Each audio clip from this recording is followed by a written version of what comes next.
Menerusi pelbagai platform di bawah satu bumbung, adakah anda masih tercari-cari platform yang terbaik dalam menyalurkan mesej kepada kumpulan sasar yang spesifik? Bernama Radio menawarkan jawapan kepada soalan-soalan ini. Menerusi pakej pelbagai platform, tradisional maupun digital, tanpa melibatkan kos yang tinggi, khusus kepada pemilik perniagaan berstatus PKS. Dengan capaian hampir 6 juta, menerusi platform media sosial dan jenama media yang dipercayai sejak lebih 50 tahun yang lalu.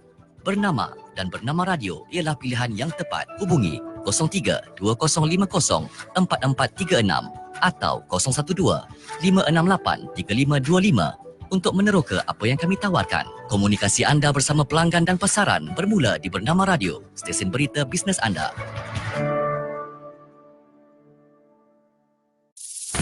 Tahukah anda industri PKS di Malaysia menyumbang kepada 9% KDNK? Namun dalam wawasan kemakmuran bersama 2030, kerajaan telah menyasarkan peningkatan sehingga 30% KDNK.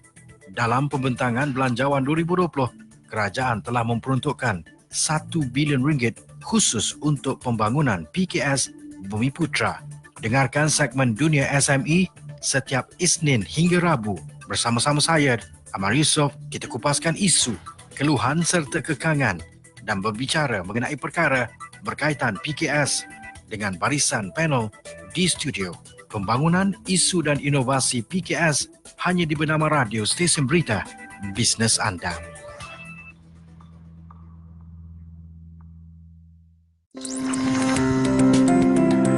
Okey, baik. Assalamualaikum, salam sejahtera. Waktu sekarang kita teruskan dalam dunia SME. Kita bawakan seorang business coach. Kita bawakan seorang selebriti juga. Kita ada Datuk Andy Lala Amir Hamzah. Assalamualaikum, Datuk. Waalaikumsalam warahmatullahi. Baik, Datuk, ini adalah episod kedua bersama-sama dengan Datuk. Kita nak bantu orang-orang yang berniaga ni dapat satu mentaliti yang baik untuk mulakan perniagaan. Jadi topik kita pagi ini, kita nak bercerita take off dan exit plan. Ya, betul. Okey. Jadi apa yang dimaksudkan dengan take off dan exit plan, Datuk? Saya masa zaman kejatuhan saya dulu, saya tak tahu apa punca bisnes saya jatuh. Tercari-carilah. Tercari-cari. Orang santau aku ke? Melayu kita kan? Kita kadang-kadang sebab kegagalan kita tu kononnya disebabkan oleh orang. Sebenarnya dia tak ada kena-mengena dengan orang. Dia tentang diri kita. Sebab 95% daripada kejayaan kita dalam apa-apa industri ditentukan oleh internal factor, iaitu faktor dalaman. Maksudnya kita lawan diri kita. Okey. Yang boleh ganggu gugat bisnes kita ini dia panggil external factor, faktor luaran itu ada 5%. Maknanya kalau orang nak letak pasir dalam periuk nasi kita ke, atau orang nak buat benda-benda yang negatif tentang perniagaan kita ke, faktor itu maknanya dari segi nisbahnya 5% saja boleh mengganggu gugat kita punya perniagaan. 95% adalah diri kita sendiri. Jadi perkara pertama yang saya nak share pada pagi ini adalah masa saya belajar dulu, business coach saya kata, start dengan pertama potong ego. Potong ego. How good you are not good in this business. You kena belajar juga. Okay? Kena sentiasa rendah diri. Kalau kita rasa kita bagus, tak bagus. Hakikatnya semakin banyak yang kita tahu, semakin banyak yang kita tak tahu. Okey. Yang kedua adalah selepas kita potong ego tu, stop blaming others. Berhenti menyalahkan orang lain di atas segala kegagalan kita atau kelemahan kita. Jadi berbalik pada soalan tadi, macam saya tercari-cari bagaimana, kenapa saya gagal, kenapa saya jatuh dalam perniagaan. Satu daripadanya adalah saya menyertai rakan-rakan kita yang lain. Macam mana kita mulakan perniagaan? Apabila kita ada saja duit, sikit, aku dah tahu buat produk, ataupun aku tahu nak dapat produk kat mana, kita mulakan perniagaan. Maknanya buka syarikat, cari tempat berniaga. Jadi kita keluarkan modal, kita buat dulu, kemudian baru berfikir next. Sebenarnya bila saya belajar tentang take off and exit plan, rupanya kita sepatutnya pergi kepada sebelah hujung dulu. Take off and exit plan ni proses dia macam ni. Bila kita mula berniaga, kita ada initial capital. Modal asas tu kena ada. Tetapi dalam masa yang sama, kita kena ambil kira juga ongoing capital. Dalam proses kita berniaga itu, dia kos-kos yang incurred, yang berterusan juga. Overhead lah apa Semua semua sekali kan? tu Okey. kena ambil kira. Jadi sepatutnya dalam perniagaan kita tahu take off sampai exit plan. Take off tu maksudnya masa kita take off, kita dah tahu dah dengan jumlah jualan kita, dengan sasaran kita, dengan market size kita, kita tahu dalam masa berapa lama kita akan sampai kepada break even point. Break even point ini adalah berapa cepat kita dapat modal balik. Maknanya kita berniaga daripada point A kepada point B untuk break even point. Jadi jual sebanyak ini dalam tempoh selama ini, okey, dah ditolak tu semua, baru kita sampai kepada break even point. Lepas break even point baru kita sampai kepada profit zone. Masa tu kita dalam membuat keuntungan. Kemudian pergi kepada exit plan. So exit plan ni macam ni. Dulu saya taksub dengan produk, sama ada physical product ataupun services. Bila saya dah belajar dalam dunia keusahawanan, rupanya semua perniagaan konvensional bersifat fading. Dia ada tarikh mati, maknanya semua perniagaan akan jatuh. Ada expiry date dia. Ada expiry date dia. Dia ada expiry date dia. Jadi maknanya kita kenapa orang lain survive? Dia survive sebab apa? Dia naik, dia tahu curve, masa curve nak jatuh tu dia naik second wave. Bila nak jatuh lagi dia naik third wave. Nak jatuh lagi naik fourth wave dan berikutnya. Jadi kalau ilmu ni kita tak ada, kita taksub dengan produk kita. Saya bagi contoh yang mudah sebab orang kenal saya sebagai selebriti. Katalah saya taksub dengan produk saya. Saya penjual rekod yang hebat. Okey. Contoh. Zaman berubah, cabaran juga berubah. Hari ni rekod player pun tak ada. Macam mana saya nak pertahankan saya penjual rekod yang hebat? Rekod dia beralih dengan kemajuan yang berlaku, rekod tukar jadi kaset, cartridge. Cartridge besar. Yalah, besar sikit. Lepas tu jadi kaset. Kemudian jadi CD. Kemudian ada DAT, ada USB. Sekarang ni people download for free. Dan kita tak hantar secara fizikal. Hari ni kita buat WeTransfer. Kita hantar melalui wave saja. Jadi kalau kita bersandar kepada kehebatan masa lalu untuk menghadapi cabaran masa depan, kita akan ketinggalan. Jadi sebab tu kita kena memahami dalam setiap perniagaan ada tarikh luput dia, tarikh jatuh dia. Jadi kalau kita tahu daripada take off sampai exit plan, then kita boleh plan untuk second wave dan third wave dan fourth wave untuk survive dalam industri. Okey. Jadi maksudnya kita perlu tahu bila kita kena ambil langkah berundur ataupun langkah memajukan lagi. Majukan lagi. Dia maksud dia exit plan ni kita keluar daripada graf yang kita buat ataupun projection yang kita buat sekarang, kita dah develop untuk second wave atau third wave. Okeylah, untuk orang awam faham, orang awam faham, you perasan tak jenis-jenis telefon? Sebab kita semua pakai telefon. Okey? Telefon ni dia keluar katalah versi 1. Ketika kita sedang beli versi 1, sebenarnya versi 2, versi 3, versi 4, versi 5 semua dah ada dah. Dia akan keluar sebab dia tahu bila naik kemudian dia jatuh. Bila jatuh dia naik second wave, naik third wave. So kita kena ada ilmu tentang produk yang kita buat itu. Bagaimana masa bila kita start dengan exit plan. Lepas exit plan tu, keuntungan kita tu kita harvest keuntungan, kita menuai keuntungan itu, kita nak divert kepada kuadran yang mana? Ataupun kita nak divert ke mana? Sebab kita selalu dengar orang sebut tentang passive income. Pendapatan pasif. Pendapatan pasif. Ada first income, second income, third income. Okey, ada lagi repeat residual income, the repeat residual income. Jadi sekarang ni bila kita dapat duit, bagaimana kita nak bagi duit itu bekerja lebih kuat daripada kita. Mana kita tak bekerja dah sebab kita bina sistem. Orang kaya, why the rich getting richer? Dia bina sistem and that system work for you. Maknanya you dapat keuntungan daripada perniagaan. Kemudian di mana you nak letakkan duit itu supaya kemudiannya duit itu pula bekerja untuk kita. Dia beranak untuk kita. Jadi itu maknanya tahap yang lain lah. Tapi yang asas yang saya nak kongsi dengan pendengar kita terutamanya adalah perlu ada ilmu bagaimana untuk take off and exit plan. Baik, Datuk, berapa banyak exit plan yang ada sebenarnya dalam perniagaan ni? Exit plan sebenarnya ada pelbagai, ada banyak. Cuma sekarang kita kena fahami dulu bagaimana daripada take off sampai exit plan itu berapa banyak kita boleh tuai. Dekat situ maknanya katalah you target tuai sebaik mungkin. ya sebanyak mungkin. Mhm. Sebab benda yang kita pertahankan itu dia akan jatuh dan ketinggalan zaman. Okey, asas. Semua perkara yang hebat hari ini akan menjadi ketinggalan zaman di masa akan datang. Okey. So, dalam perniagaan itu jangka panjang. Dalam perniagaan sekarang ni sebab dunia bergerak begitu pantas. Dalam perniagaan cepat saja produk kita akan fading.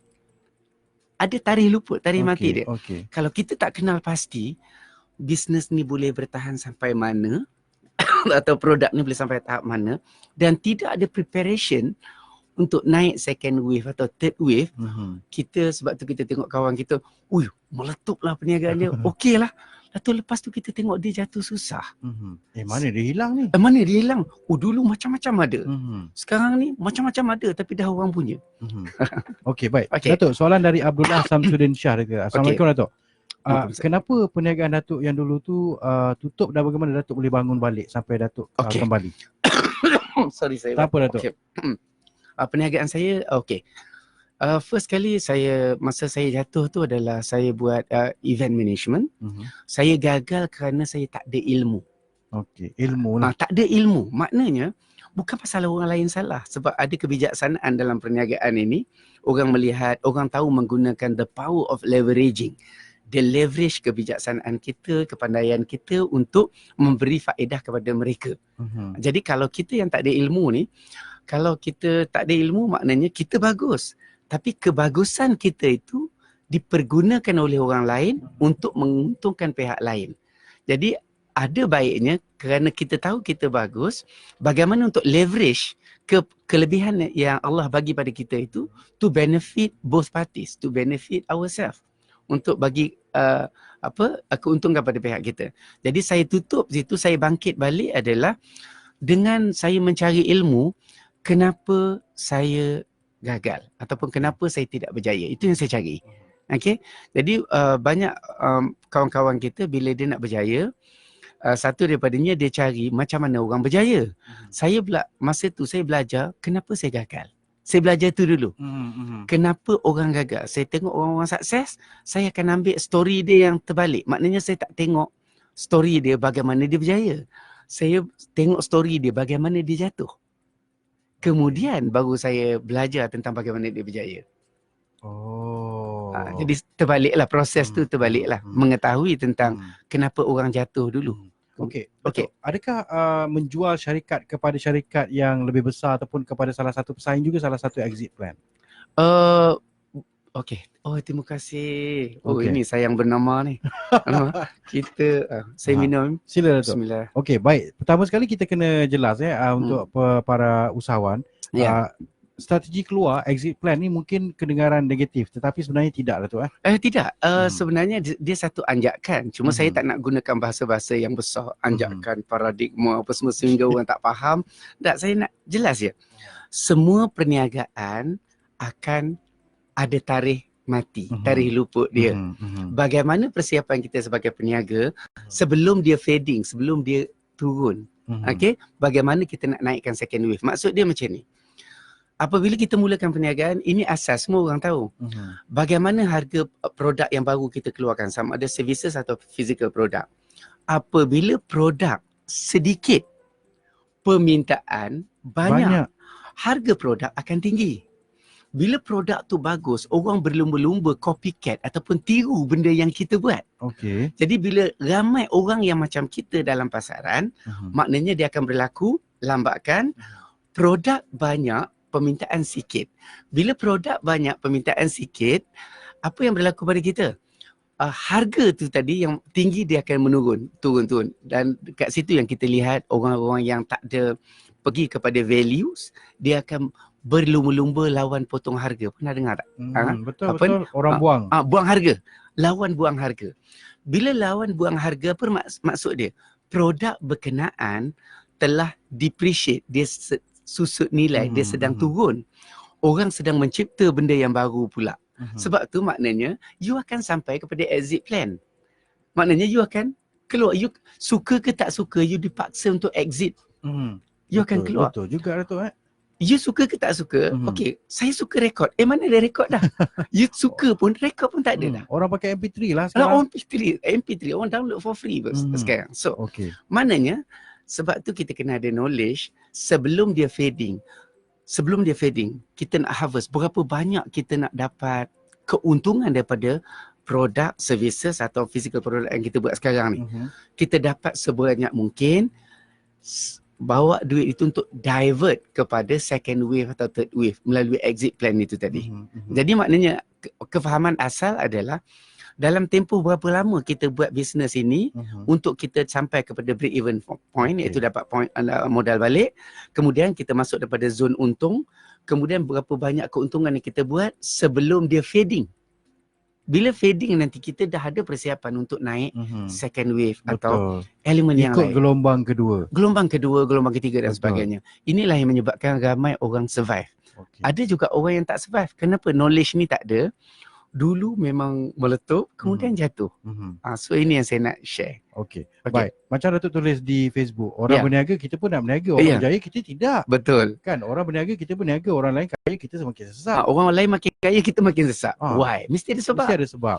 Jadi saya nak rujuk apa yang disebut oleh Steve Jobs contohnya. Dia kata, you don't look at your competitors and think how to be better. You look at your competitors and think how to be different.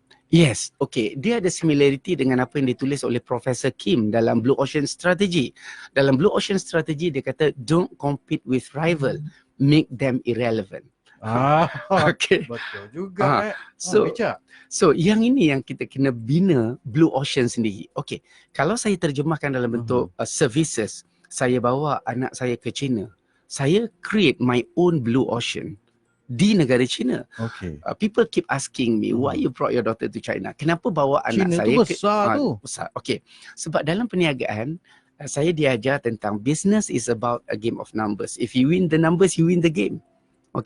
Penduduk dunia ada 7 bilion, di China saja ada sekarang, masa saya masuk 1.4 bilion, sekarang 1.5 bilion. Maknanya setiap 7 orang manusia di muka bumi ni, 2 mesti China. Jadi bila pergi di China tu kami tidak perlu berjaya 10% daripada penduduk China. Tak perlu 5%, not even 1%, 0.002% pun you boleh buat millions. Sebab tu speak volume. Sebab tu hari ni saya buat kursus asas tentang Easy 1 Million Workshop ini supaya kawan-kawan kita boleh copycat, tiru apa yang saya buat di dalam perniagaan mereka. Jadi yang paling penting saya offer dekat sini, saya buat kursus asas 9 ilmu asas usahawan, kursus selama 8 jam, belajar 9 ilmu asas, kemudian saya buat follow through. Follow through tu bimbingan susulan dengan peserta kursus saya tu. Maknanya saya duduk one to one, saya jadi business coach.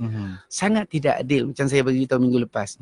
Dia orang belajar dengan saya 8 jam, kemudian saya lepaskan untuk dia orang buat sendiri. Sangat tidak adil sebab ketika 8 jam tu bukan dia boleh ingat semua, dia bukan boleh hafal semua. Betul pun. Jadi tanggungjawab saya sebagai business coach untuk buat bimbingan susulan.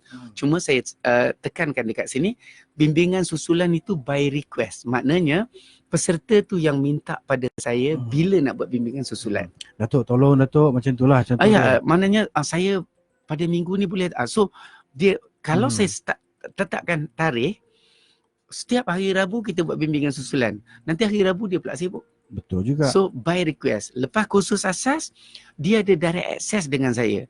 Ada juga kata, Datuk, berapa ramai Datuk boleh tolong? Kan? Saya tak tahu berapa ramai boleh tolong. Tetapi hari ni WhatsApp pun kita ada video call.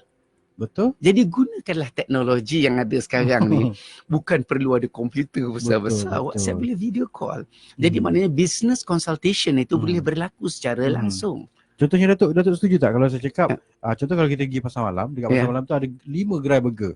Persoalan dia semua orang jual burger. Ya, betul. Macam mana kita nak compete dengan 4 lagi gerai burger? Ya. Kita buatlah roti kita warna-warni tak Datuk? Lain sikit. Contoh. So, itu takrifnya dalam kursus yang saya ajar tentang USP.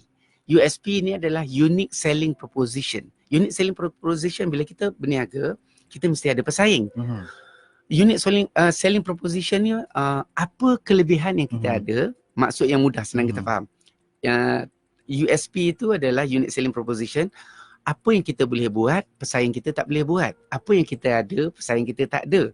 Apa yang kita bagus, pesaing kita tak bagus. Ini yang kita kena cipta. Sekurang-kurangnya ada 3 perkara yang unik tentang perniagaan kita. Barulah di antara 5 burger tu tadi, kita punya burger paling cantik. Paling cantik. Kenapa orang cari kita? Betul. So very important. Kata nama gue Hardy, dia kata macam Elon Musk lah Datuk. Dia buka bisnes lepas tu jual. Buka yang lain jual lagi. Apa dia? Elon Musk. Okay. Dia kata contoh konsep bisnes macam tu lah. Dia ada juga orang yang dia apa ni macam build up and sell. Maknanya dia bina perniagaan, jual, establish, kemudian jual. So dia harvest, dia ambil keuntungan dulu. Tujuan dia jual. Untuk yang lain pula. Untuk divert yang lain pula. Sebab dia dah pergi pada maksimum pada tahap yang dia nak, dia dah dapat. Kemudian dia harvest, dapat tunai itu, dia alihkan, dia buat pada exit plan yang lain. Business itu dah establish, dia bagi pada orang lain yang memang mencari. Mungkin dah ada job yang dia nak dapat tapi tak ada company, tak ada structure atau produk ini. Dia dah ada dah. Maknanya cuma tukar pemilik, lepas tu dia teruskan, tidak perlu melalui point A to Z to set up the company. So ada juga business yang begitu. Maknanya bina perniagaan jual, bina perniagaan jual. Kata Hanafi Malik, power ni Datuk. Kata Sukarno Zakaria, nak join macam mana Datuk? Okay, boleh pergi kepada saya punya Instagram. Andy Lala Official. Andy Lala Official, atau dekat Facebook ada Andy Lala Amir Hamzah. Okey. Kemudian selain daripada itu mungkin tak sempat nak catch up. Okey, nombor telefon 012 32 52 000, dan ada 2 lagi nombor yang lain. Kalau pergi pada saya punya Facebook tu Facebook nampak ada dekat situ, boleh berhubung dengan kita. Anda boleh cari Datuk Andy Lala, business coach anda dalam dunia SME bersama dengan kita juga. Anda boleh ke The Right Entrepreneur Sdn Bhd. Ya, betul-betul. Dan untuk di utara saya dapat jemputan, saya akan buat seminar di Seberang Perai. Bila tu? Pada 7 hari bulan ini. 7 hari bulan. Percuma datanglah. Percuma supaya Datuk buat bimbingan susulan lepas kos pun percuma juga lagi. Ya, percuma juga. Yang penting adalah datang dengan cawan yang kosong. Maknanya datang dengan fikiran terbuka. Jangan sebelum datang tu otak kita kita terima input-input negatif macam orang lain. Oh, jangan-jangan scammer, jangan-jangan skim cepat kaya, jangan-jangan skim piramid, jangan-jangan datang dengan hati terbuka dan nilai sendiri. Datang, tengok dan nilai sendiri. Sebab kadang-kadang kita sebut tentang piramid, kita pun tak faham piramid itu apa. Kita cakap tentang scammer, kita pun tak tahu nak mengenal pasti. Datanglah. Kalau orang risau benda ni salah, saya dah 37 tahun dalam music industry. I can't afford to damage my reputation. Buat benda-benda yang negatif, yang menyalahi undang-undang dan syariah. Okay. Baik, bisnes adalah seperti navigator. Ya, betul. Arah. Ya, penunjuk arah. Jadi betul. dapatkan business coach anda. Dalam kes ini kita ada Datuk Andy Lala lah. Okey, baik. Datuk, minggu depan kita ada elemen apa yang kita nak cerita? Okey, saya minggu depan saya nak pergi kepada tambahan daripada first income, second income, third income tu kita pergi kepada exponential growth. Sebab kemampuan untuk buat exponential growth ni supaya kita dapat ledakkan pendapatan, speed up kita lebih laju pada orang lain. Dan berita baik, minggu depan saya akan cerita tentang leverage, the power of leveraging. Leverage ini dia menggantikan selalu kita dengar tentang SWOT analysis. Okay? Strength, weakness, opportunity, threat. Jadi leverage ini boleh mempermudahkan kita mengatasi semua kelemahan yang kita ada di dalam apa saja bisnes yang kita buat. Sebab bukan kita bagus semua benda. Bagaimana untuk leverage other people's strength. Okay. Baik. Kita ucapkan terima kasih kepada Datuk Andy Lala Amir Hamzah, take off dan exit plan untuk hari ini. Jadi komen rakan-rakan kita ni banyak Datuk. Nanti Datuk reply. Okey, saya akan reply. Okey, terima kasih kepada Bernama kerana wujudkan ruang dan peluang ni sebab ramai orang tercari-cari. Ini adalah Bernama gunakan satu platform yang baik untuk semua. Baik, terima kasih. Kita kembali selepas ini.